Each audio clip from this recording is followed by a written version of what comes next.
So అలా మీరు చాలామంది మనసుపడి ఉంటారు మీరు మీరు పడకపోవడం గొప్ప కాదా అని కాదు కదా సార్, కానీ మీరు ఆ నిగ్రహం పెట్టుకోవడం అనేది చాలా గొప్ప. చాలా కష్టం కూడా. ఎందుకంటే అంత కావటానికి కారణం, నేను ఇండస్ట్రీకి వచ్చినప్పటికే నాకు పెళ్ళి 2 పిల్లలు ఉన్నారు. రేపు ఏదైనా నేను చేసిన తప్పుల మూలంగా నేను దెబ్బతినిపోతే నా భార్య రేపు నన్ను చూసి ఇదిగో ఇన్ని పెళ్లి చేసుకోవటం మూలంగా నేను ఇలా అయిపోయాను అని అనకూడదు. అలాగే నా పిల్లలు వీళ్ళకి పుట్టడం మూలంగా మా కర్మ, మేము ఇక్కడ వీళ్ళ కడుపులు పుట్టామేమో ఇంత చెడ్డ పేరు వచ్చిందో అని మా పిల్లలు అనకూడదు. ఎప్పుడైనా నన్ను చూసి నా భార్య అయినా, నా పిల్లలైనా, నా బంధువులైనా, నా ఆత్మీయులైనా గర్వపడే రీతిలో నేను ఉండాలి తప్ప నేను చూసుకొని అసహించుకునే రీతిలో ఉండకూడదు అనేది చాలా స్ట్రిక్ట్, అంటే చాలా స్ట్రిక్ట్. 40 ఏళ్ళ తర్వాత నన్ను ఎందుకన్నానంటే 40 ఏళ్ళు ఉన్నాను ఊరికి. నేను సరదాగా నాగేశ్వరరావు గారు బాగా ఫ్రెండ్లీగా ఉంటారు.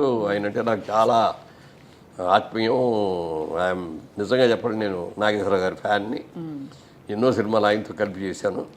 ఆయన ఒక రోజు అడిగారు సరదాగా, మురళి సాయంత్రం పూట నువ్వేం తీసుకుంటావు అన్నారు. నేను తీసుకోనండి అన్న. అదేమిటయా బాగా నిద్ర పడుతుందా అన్నాడు. నేను శుభ్రంగా పడుకుంటాను, నీళ్ళు పడుకోగానే నిద్ర వచ్చేస్తాడు. కాదు 60 ఏళ్ళు దాటిన తర్వాత అప్పటికి క్యారెక్టర్ రోల్స్ వేస్తాను. హీరోలు అయిపోయి క్యారెక్టర్ రోల్స్లో ఉన్నప్పుడు అడిగాను అనమాట. 60 ఇయర్స్ దాటిన తర్వాత కొంచెం ఏదో ఒకటి తీసుకుంటూ ఉండాలి. రోల్స్ అయిన కూడా కొంచెం వీక్ అయ్యి ఉంటాయి. వాటిని యాక్టివైజ్ చేయాలంటే ఏదైనా ఒక మంచి డ్రింక్, మామూలుగా సారా కొట్టడం, ఇయ్య కొట్టేసి తాగేసి వాగటం, కింద పడిపోవటాలు, రోడ్ల మీద పడిపోవటాలు, ఇట్లా కాదు.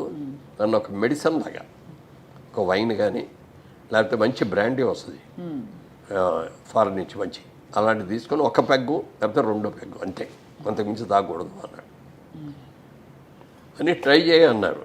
అంటే ఇంత పెద్ద ఆయన చెప్పారు, అనుభవంతో చెప్పాడు. ఆయనకున్న అనుభవాలు ఎన్నో ఉన్నాయి. వైన్ దాగి చూద్దాంలే అని చెప్పాను.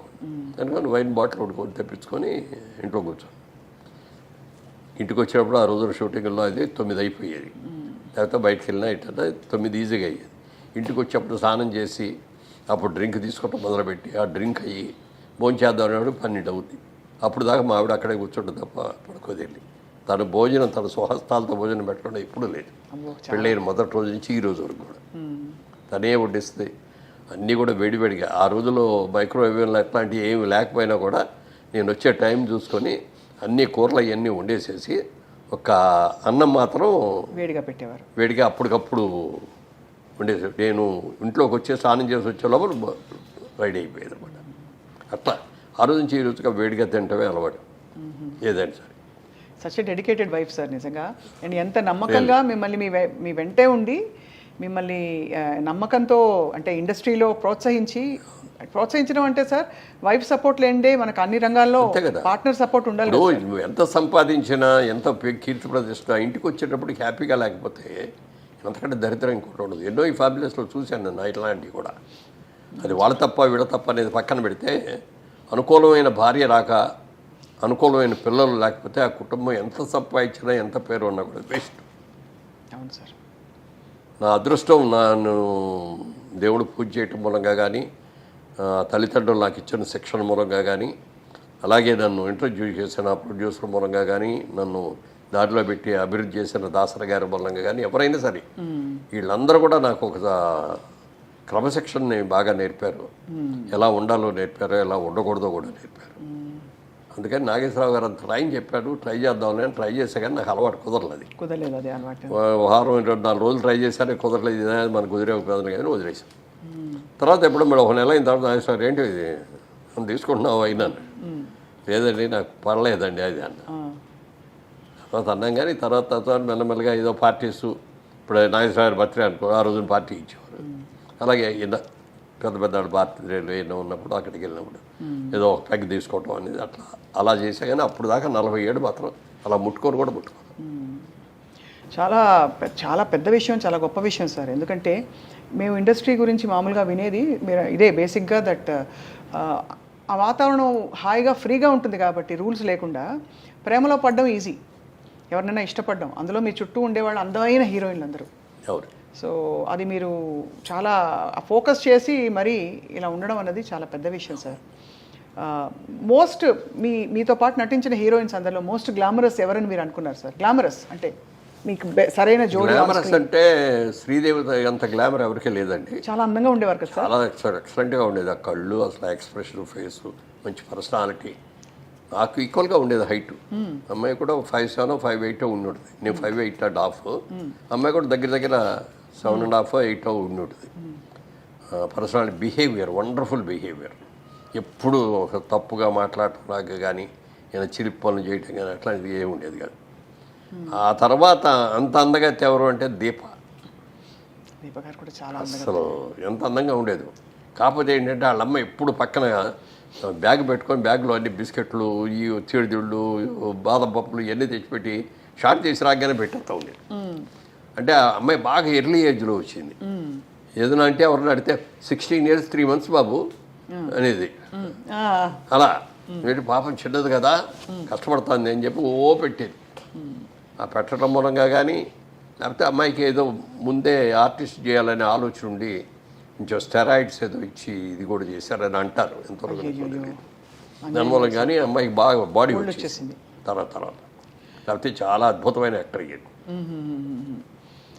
జయసుధ గారు ఇట్స్ ఏ ఫ్యామిలీ లేడీ. అదే ఇక అందులో సినిమా యాక్టర్ లాగా ఉండదు. ఆవిడతో నటిస్తా అంటే రియల్ క్యారెక్టర్తో నటిస్తాం అనే ఫీలింగ్ వస్తుంది తప్ప సినిమా యాక్టర్ లాగా ఆవిడ నటించడం కూడా అలాగే చేస్తుంది. ఇప్పుడు మిగిలిన వాళ్ళు కొంతమంది చేసే దాంట్లో ఆర్టిఫిషియాలిటీ ఉంటుంది. అంతవరకే ఉండు, టచ్ అవ్వకూడదు, ముట్టుకోకూడదు అన్న లెవెల్లో ఉంటుంది. అవన్నీ ఉండేవి సార్ ఆంక్షలు. అంటే హీరోయిన్లు చెప్పేవారా? అప్పుడు లేదు, అప్పటికి లేదు. కానీ నాగేశ్వరరావు గారు, ఎన్టీ రామారావు గారు చేసే రోజులు ఉండేవి. జమున గారు అయితే ఎప్పుడు చేతులు ఇక్కడి నుంచి కిందే తప్ప పైకి పుట్టుకొచ్చేవారు. ఇట్లా ఈ కూడా పట్టుకొచ్చేవారు. ఓహో, అంత ఇదిగా ఉండేవారు. అది ఎన్ని లేకపోయినా కూడా ఎంతైనా కొంచెం దూరంగానే ఉండేవారు. ఇట్లా అప్పుడు ఈ ముద్దులు గిద్దులు ఈ గొడవలు ఏమీ లేవు కదా. అవునవునవును. ఎంతవరకు దగ్గర ఉన్నాలో అంతవరకే ఉండేవారు. ఆ క్లోజ్నెస్. ఈ అమ్మాయి వచ్చేటప్పటికంటే భార్య అంటే భార్యలాగానే ఉండేది. అంత ఇప్పుడు నేను చేసిన సినిమాల్లో కూడా హయ్యెస్ట్ సినిమాలు చేసింది ఆవిడతోటి. మా సినిమా ప్రొడక్షన్లో కూడా ఆవిడ చాలా సినిమాలు చేసింది. Very cooperative artist. అసలు మామూలుగా హీరోయిన్ లాగా గిద్దుకోటాలు ఉండవు. సింపుల్గా మేకప్ వేసుకొని వచ్చేస్తుంది. ఇది మధ్యతరగతి కుటుంబం క్యారెక్టర్ అంటే దానికి తగ్గట్టే హెయిర్ డ్రెస్ దానికి ఏముంటుంది. పెద్ద హెయిర్ డ్రెస్ కూడా చేసుకునేది కాదు. మామూలు నేత చీరలు, పట్టు చీరలు లాంటివి ఇట్లాంటివి కట్టుకొని అట్లా న్యాచురల్ యాక్టర్ లాగా ఉండేది అనమాట. సో అలా మరి జయచిత్ర గారితో ఆ రూమర్ వచ్చిన తర్వాత మీరిద్దరూ మాట్లాడుకోవడం జరిగిందా సార్? అయ్యో ఇలా వచ్చేసింది, ఎలా క్లియర్ చేద్దామని. మరి కోర్టుకి వెళ్ళినట్టున్నారు కదా మేడం? నేనే వెళ్ళాను. కోర్టుకి వెళ్ళలేదు. ముందు నోటీస్ ఇచ్చాం వాళ్ళకి, పేపర్ ఆడికి. ఇవ్వగానే పరిగెత్తుకు వచ్చేసి, సార్ మా వాడు ఎవడో తప్పుగా ఇచ్చాడు, సారీ అండి క్షమించండి అంటే అది విత్డ్రా చేసుకున్నారు. చేసుకున్న తర్వాత అది జరిగిన 4 రోజులకి అప్పుడు అన్ని సినిమా అక్కడి నుంచి మెడ్రాస్ నుంచి వచ్చేవాళ్ళం కదా. మెడ్రాస్లోనే ఉంది ఇండస్ట్రీ. మార్నింగ్ ఫ్లైట్కి ఇక్కడ షూటింగ్కి వస్తున్నాం. దాసరి గారు ఒక షూటింగ్కి వస్తున్నారు, నేను ఒక షూటింగ్కి వెళ్తున్నాను, జయచిత్ర గారు ఒక షూటింగ్కి వెళ్తున్నారు. ముగ్గురు ఫస్ట్ మార్నింగ్ ఫ్లైట్లో ఇక్కడికి వచ్చాం. ఆడు మళ్ళీ ఇమ్మీడియట్గా నెక్స్ట్ డే ఆడు పేపర్లో రాశాడు, వాళ్ళ రోజు దాసరి గారి ఆధ్వర్యంలో మురళీమోహన్ గారు జయచిత్ర గారు పెళ్లి చేసుకోవడానికి హైదరాబాద్ వెళ్ళారు. ఎక్కడ కూడా బాబు ఆవిడ ఎప్పుడు నువ్వు అని కూడా పర్లేదు. ఇన్నేళ్లలో నువ్వు అని కూడా అనలేదండి. నా హీరోయిన్స్ ఎవరైతే మీరేనే అంటాను నేను. ఎవరిని కూడా యశోదరు కూడా నువ్వు అంట, నువ్వు అన్నా మీరే అని అంట. కాబట్టి ఏంటంటే జయసేత్తో క్లోజ్ ఏంటంటే I treat her as my sister. అందుకని బాగా క్లోజ్గా ఉంటాం. అప్పుడప్పుడు నువ్వు అనుకోవచ్చేమో, కానీ మిగిలిన వాళ్ళు ఎవరితో కూడా నువ్వు అనే మాట అన్నాను నేను. చాలా డిస్టర్బింగ్ సార్ ఇవన్నీ. అంటే పబ్లిక్ ఇమేజ్ అందులో కొంచెం మనం అన్నిటికీ ఎఫెక్ట్ అవుతా ఉంటాం. ఇప్పుడైతే సోషల్ మీడియాలో ఎడపడ రాస్తున్నారు, నోటికి వచ్చినట్టు రాసేస్తారు. దాసరి గారు అద్దాల మేడ సినిమా చేసేటప్పుడు ఓ డైలాగ్ రాశారు.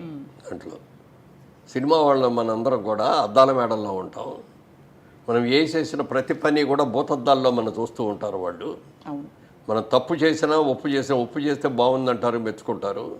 తప్పు చేస్తే మాత్రం రాళ్ళు విసిరి కొడతారు, మన అద్దాలు పగిలిపోతాయి, మన బతుకు బజారు పాలైపోతుంది అని ఆ డైలాగ్ ఎంత బాగా నచ్చిందో నాకు. ఆ డైలాగు దాన్ని తూచా తప్పకుండా పాటించాను. ఎక్కడ కూడా ఎప్పుడన్నా ఏదన్నా మీరు అన్నట్టు ఇందాక పార్టీలో ఎక్కడ ఏదైనా చిన్నగా తీసుకున్నా కూడా జనం ఎవరో లేనప్పుడు చూసి తీసుకోవటమే. పబ్లిక్లో ఉన్నప్పుడు సిగరెట్లు తాగడం కానీ ఇది కానీ అది కూడా సిగరెట్లు కూడా ఏంటంటే నాకు అలవాట్లేదు, కానీ వాయిస్ కొంచెం థిన్గా ఉండేది బిగినింగ్లో, బేస్ అది ఉండేది కాదు. అప్పుడు మ్యూజిక్ డైరెక్టర్ చక్రవర్తి గారే సలహా ఇచ్చాడు, నువ్వు చుట్టలు తాగు రోజు అన్నాడు. ఊళ్ళో ఆయన చుట్టలు కావాలి కాదండి అన్న. అయితే సిగరెట్ తాగానే ఆయనే ఫస్ట్ సిగరెట్ ఇచ్చాడు. సిగరెట్ తాగిన తర్వాత అదొక రోజుకో 10 సిగరెట్లు అని అది లిమిట్ పెట్టుకొని ఆ లిమిట్ దాటకుండా అట్లా కొన్నాళ్ళు చేశాను. మళ్ళీ అయ్యప్ప మాల వేసుకుంటే మళ్ళీ మానేసేవాడిని.